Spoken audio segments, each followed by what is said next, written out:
Welcome to my channel.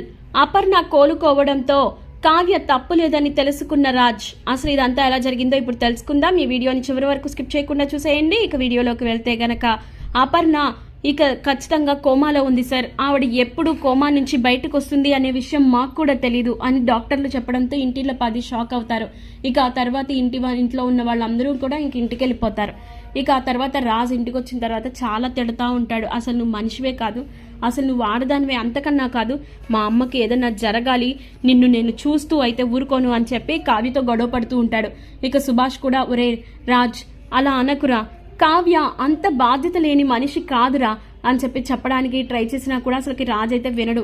ఎందుకు నాన్న ఇంకా మీకు దాని మీద అంత నమ్మకం ఉంటుంది, దీనికి బాధ్యత ఉందా? బాధ్యత అనే పదానికి అసలు అర్థం తెలుసా? ఒంట్లో బాగోని మనిషిని అందరు కూడా ఇంకా ఇంట్లో లేకపోతే తనని కనీసం జాగ్రత్తగా చూసుకోవాలన్న మినిమం కామన్ సెన్స్ కూడా లేకుండా రోడ్డు మీదకి ఎక్కడికి పోయింది.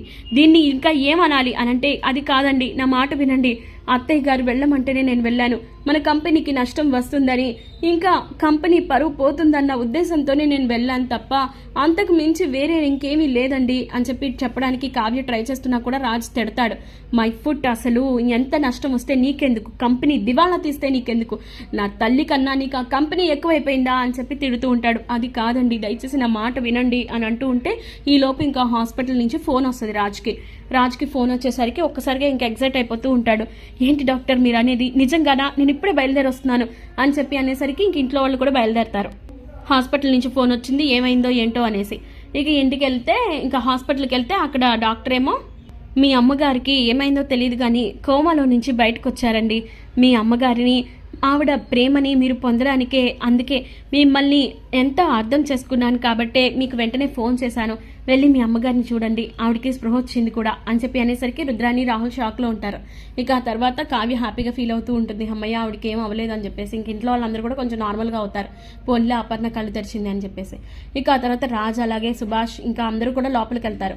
వెళ్ళిన తర్వాత ఇంకా రాజు సుభాషే వెళ్తారు. వెళ్తే ఇంకా అమ్మ నీకు ఎలా ఉందమ్మా, అసలు ఏమైందమ్మా అంటే, ఆ కోడలు ఎదురా కావ్య ఎదురా అంటే, ఇంకా ఎందుకమ్మా దాన్ని తలుస్తున్నావు, అది లేకపోయింది వల్లలే కదా నీకు ఇంత ప్రమాదం వచ్చింది, నువ్వు ఎందుకు ఇంకా దాన్ని తలుచుకుంటున్నావు, వదిలే అమ్మా, దాన్ని ఇంట్లోంచి పంపించేస్తున్నానంటే ఏం మాట్లాడుతున్నావు రాజ్, తన వల్లే, నన్ను ఎందుకు అలా అంటావు, నేను వెళ్ళమని బలవంతం చేస్తేనే తను వెళ్ళిందిరా, నిజానికి ఇలా ఫోన్ వచ్చింది కానీ ఆ టాబ్లెట్లో ఖచ్చితంగా ఏదో ఉందిరా, ఆ టాబ్లెట్లు కూడా డాక్టర్కి చూపించు, ఆ టాబ్లెట్ వేసుకున్న తర్వాతే నాకు పానిక్ అటాక్ వచ్చింది, అంతేకాదు కావ్య గురించి కూడా నేను నీకు చెప్తాను, ఏంటి అంటే తను అసలు ఫస్ట్ నీకే ఫోన్ చేసి చెప్తానంది, కానీ ఆ తర్వాత మళ్ళీ ఆఫీస్ నుంచి గుడి నుంచి ఇంటికి వచ్చి ఇంటి నుంచి ఆఫీస్ చాలా దూరం కాబట్టి నువ్వు ఇక్కడి నుంచి వెళ్ళడమే కరెక్ట్ అని చెప్పి నేనే అన్నాను రా, నా బలవంతం మీద కావ్య వెళ్ళింది, లేదంటే తను వెళ్ళేది కాదు అని చెప్పి అనేసరికి ఇక అప్పుడు రాజు అసలు విషయాలు తెలుసుకుంటాడు కావ్య గురించి.